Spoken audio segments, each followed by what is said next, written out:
Baik, kita akan membahas lebih detail mengenai hal ini, Genos syarat perjalanan jalur darat khususnya kereta api. Tapi sebelumnya kita akan hadirkan dulu bagaimana data pasien positif COVID-19 di wilayah Indonesia. Ini tercatat total akumulasi sudah 1.037.993 pada sampai kemarin ya Bayu ya, dari kasus pertama sampai dengan kemarin. Ya, kemarin sudah ada sekitar 13.000 ya penambahan kasus dalam 24 jam terakhir. Angka kesembuhan secara kumulatif 842.122 dan pasien yang meninggal dunia sudah mencapai 29.331. Lagi-lagi angka-angka ini juga mengingatkan kita untuk tetap menerapkan protokol kesehatan 3M, menjaga jarak, mencuci tangan dan juga menggunakan masker sesuai dengan hashtag ingat pesan ibu. Paling penting tuh, kita langsung berbincang dengan kedua narasumber yang sudah bergabung bersama kami. Sudah ada Adita Irawati, juru bicara Kementerian Perhubungan Republik Indonesia. Selamat pagi, Mbak Adita. Selamat pagi, Mas Bayu, Mbak Rati. Sehat ya, terima kasih untuk waktunya Mbak Adita. Kemudian sama-sama. juga ada Diki Budiman, epidemiolog Griffith University Australia. Selamat pagi, Pak Diki. Assalamualaikum. Selamat pagi, Mas Bayu, Mbak Dita. Waalaikumsalam. Selamat pagi juga, Bu Dita. Baik. Kita juga masih menunggu komunikasi ya sambungan dengan Prof. Kuat dari UGM. Tapi sambil menunggu hal tersebut kita berbincang terlebih dulu dengan dua narasumber kita pagi hari ini. Kita mau ke Mbak Adita dulu. Mbak Adita, ini kan sudah keluar surat edaran nomor 5 tahun 2021. Sebenarnya sedikit nanti mekanismenya akan seperti apa? Masyarakat harus diwajibkankah untuk melakukan genos sebelum melakukan perjalanan menggunakan kereta api atau bagaimana? Ya, Mbak Rati. Jadi kami merujuk kepada surat edaran nomor 5 ya dari Satuan Tugas COVID-19. Kan di situ disebutkan bahwa genos bisa menjadi salah satu syarat perjalanan untuk penumpang kereta api jarak jauh. Kami juga sudah menurunkan itu di dalam surat edaran Kementerian Perhubungan nomor 11 tentang juklak perjalanan orang menggunakan kereta api jarak jauh. Nah, di situ disebutkan Mbak bahwa yang namanya genos ini sebenarnya tidak menggantikan yang lain ya, tapi menjadi satu pilihan selain rapid antigen dan PCR test. Sama juga seperti yang sudah disebutkan dalam surat edaran nomor 5 Satgas ini. Jadi sekali lagi ini bukan berarti harus atau wajib genos, tapi genos menjadi salah satu pilihan. Dan rencananya nanti memang akan kami berlakukan mulai tanggal 5 Februari. Dan karena ini baru ya Mbak, tentunya kita lakukan secara bertahap. Jadi kita mulai akan di Kota Jakarta dan di Jogja dulu, di stasiun Pasar Senen dan stasiun Tugu. Begitu. Nantinya akan dikenakan biaya juga nggak Mbak, seperti rapid test antibody dan juga antigen yang ada di apa namanya syarat perjalanan untuk kereta api. Nanti akan ada juga biaya yang dikenakan kepada masyarakat. Iya, ada biayanya Mbak. Namun demikian ini akan jauh lebih terjangkau daripada alat tes yang sudah ada sekarang ya. Dan ini juga sebabnya kenapa kami memberlakukan pertama kali di kereta api. Karena kereta api ini kan transportasi yang dikonsumsi dan digunakan oleh masyarakat luas ya, dari berbagai kalangan. Dan kita melihat sekarang kondisinya kadang-kadang harga tiketnya itu malah lebih murah daripada harga alat tesnya. Iya, benar. Oleh karena itu kami melihat bahwa genos ini bisa menjadi salah satu solusi yang bisa memberikan keringanan ya kepada masyarakat dengan harga terjangkau dan lebih nyaman. Harganya kira-kira Mbak seperti yang sudah disampaikan juga oleh Pak Menteri Perhubungan dan Pak Luhut pada saat melakukan uji coba itu sekitar 20.000 Mbak.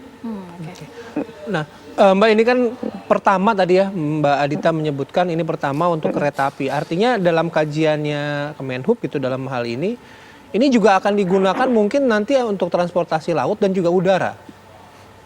Iya, kembali lagi syarat perjalanan selalu tentu tidak kita putuskan sendiri ya Mas Bayu dan Mbak Ratih. Apalagi dalam situasi pandemik kami harus selalu berkonsultasi dengan Satgas Penanganan COVID dan juga kementerian dan lembaga yang lain termasuk tentunya Kementerian Kesehatan. Nah ini nanti tentu akan kami laporkan hasil dari pelaksanaan di kereta api, kita lakukan kajian, kita lakukan evaluasi. Dan setelah itu tentu akan kami koordinasikan lagi apakah kemudian bisa diimplementasikan di moda transportasi lain termasuk di penerbangan udara dan juga di transportasi laut gitu Mas. Mbak Adita, kalau berbicara mengenai mekanisme nantinya misal saya akan melakukan perjalanan kemudian saya tes genos begitu ternyata positif, itu nanti akan hangus atau bagaimana tiketnya? Jadi begini, ini saat ini kami sedang menyusun SOP-nya ya Mbak ya. Kita masih punya waktu beberapa hari, sekaligus juga melakukan beberapa uji coba terus-menerus, simulasi, yang kami koordinasikan dengan pihak UGM sebagai penginisiat dari Ginos ini adalah bahwa nanti apabila ada pasien yang terdeteksi positif, ini akan dilakukan tes ulang gitu setelah 30 menit ya, karena ini kan menggunakan hembusan nafas ya. Nanti jadi tes ulang menggunakan Genos juga ya Mbak ya? Betul. Jadi dikasih jeda waktu untuk dites ulang. Apabila kemudian hasilnya masih positif, ya tentu kemudian harus segera dilakukan penanganan lebih lanjut ya. Namun kemudian jika nanti hasilnya negatif, bisa jadi yang awal tadi false positif. Tetapi ini semua akan lebih kompeten dijawab tentunya oleh yang ahli ya. Dalam ini nanti kalau ada Profesor Kuat dari UGM tentu bisa menjelaskan lebih kompeten lah dalam hal ini. Namun demikian dari apa yang sudah kami bicarakan dengan tim UGM, kira-kira akan seperti itu Mbak prosesnya. Tapi untuk tiketnya sendiri masih belum tahu ya Mbak ya? Hangus apa enggak gitu loh Mbak nanti Mbak? Kalau untuk tiketnya hangus atau enggak begitu untuk masyarakat? Enggak. Itu seperti juga yang sudah berlaku sekarang kan, begitu diketahui positif kan bisa di-refund ya. Refund, oke, siap. Baik, itu memberikan apa namanya? Keterangan kelegaan untuk gitu ya. Iya, nggak ada yang pengen positif juga kan Mas Bayu. Iya. Oke, saya mau ke Pak Diki terlebih dahulu ya. Nanti kita ngobrol lagi Mbak Adila dan juga Prof. Kuat. Pak Diki, kalau melihat setelah adanya rapid test antigen pakai, kemudian sebelumnya juga antibody, kemudian sekarang hadir Genos nih. Kalau Pak Diki melihatnya gimana ini Pak Diki? Kita sebetulnya harus kembali pada konteks situasi pengendalian pandemi kita yang belum terkendali ya. Jadi mobilitasnya harus dibatasi ya. Jadi bukan harus ada bagaimana supaya orang pergi. Itu salah ya. Kondisi ini akan semakin jauh dari terkendali kalau kita melonggarkan mobilitas termasuk keramaian kerumunan ini, karena situasinya sangat serius loh, sangat amat serius, sehingga ini yang harus disadari. Dan adapun adanya penelitian seperti yang dilakukan UGM ya tentu kita apresiasi ya.